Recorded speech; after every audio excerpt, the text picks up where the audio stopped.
This is Edwin Newman. Hi, this is Gene Shalit. This is Jane Pauley with an invitation to join me for world and national news every weekday on KING AM 1090. Today, the brass bell stores are closed, but tomorrow begins the first of 5 total wall-to-wall clearance days. Save 25 to 70% on all leather.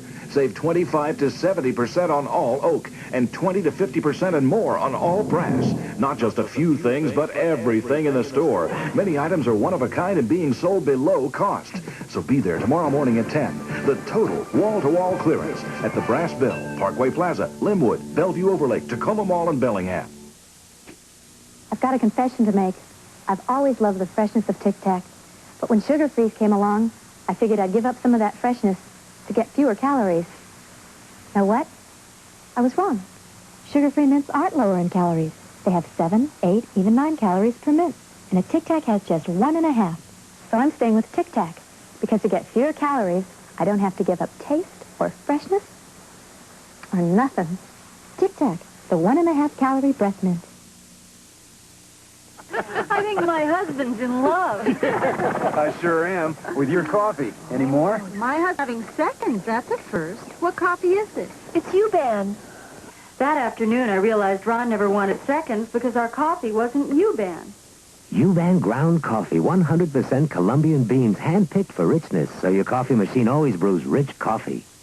Another cup? So, partner? U-Ban, richness worth a second cup. There's a very good reason why a lot of people get cancer. You're gonna get it.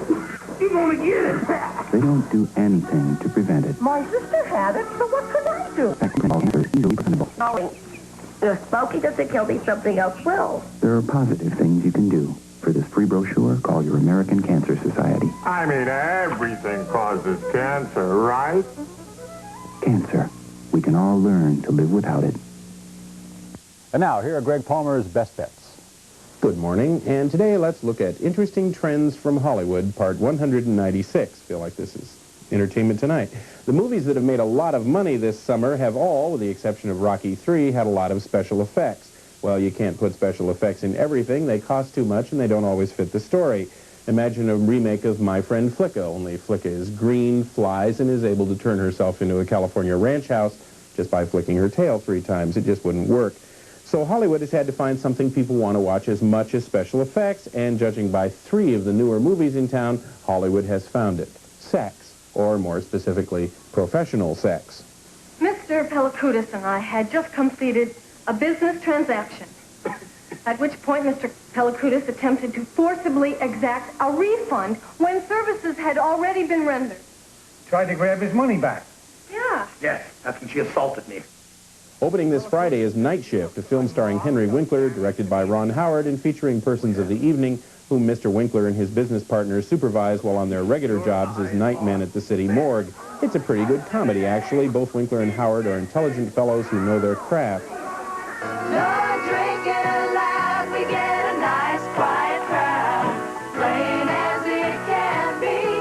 It's just a beautiful old-time country place.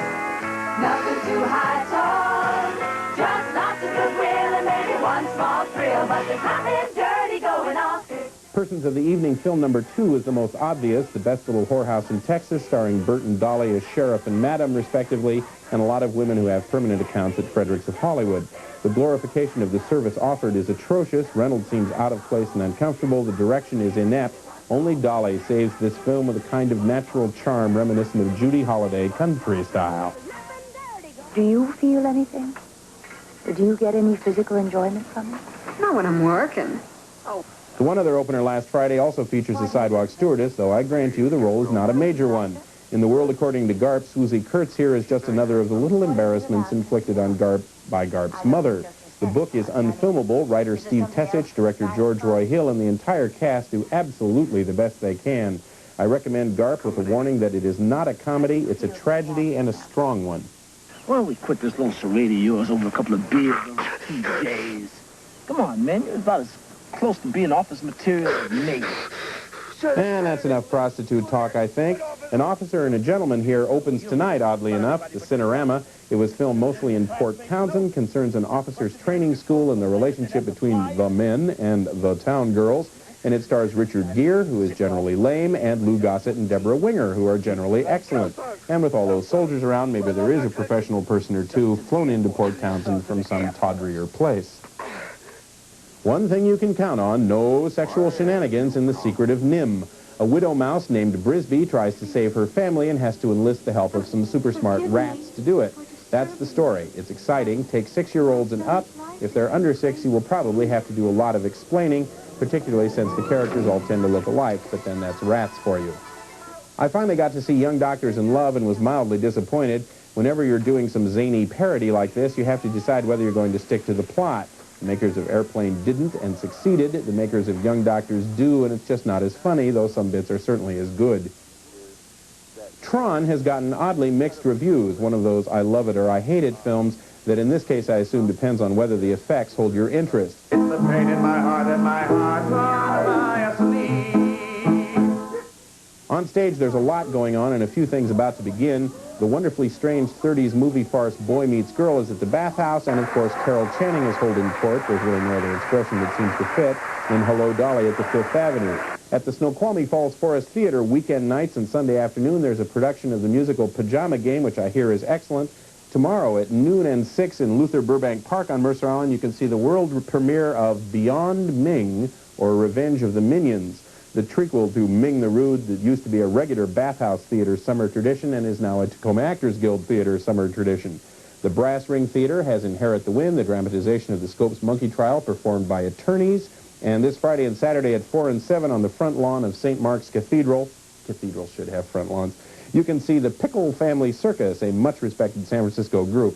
Finally, this weekend marks the beginning of the Cool Jazz Festival. If you are a jazz aficionado, just about everybody you want to see who's still alive seems to be coming here for that.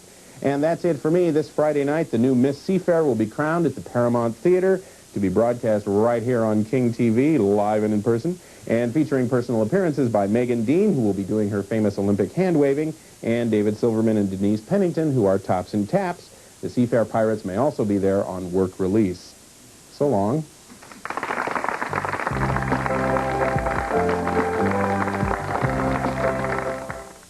Hello, I'm Harry Morgan.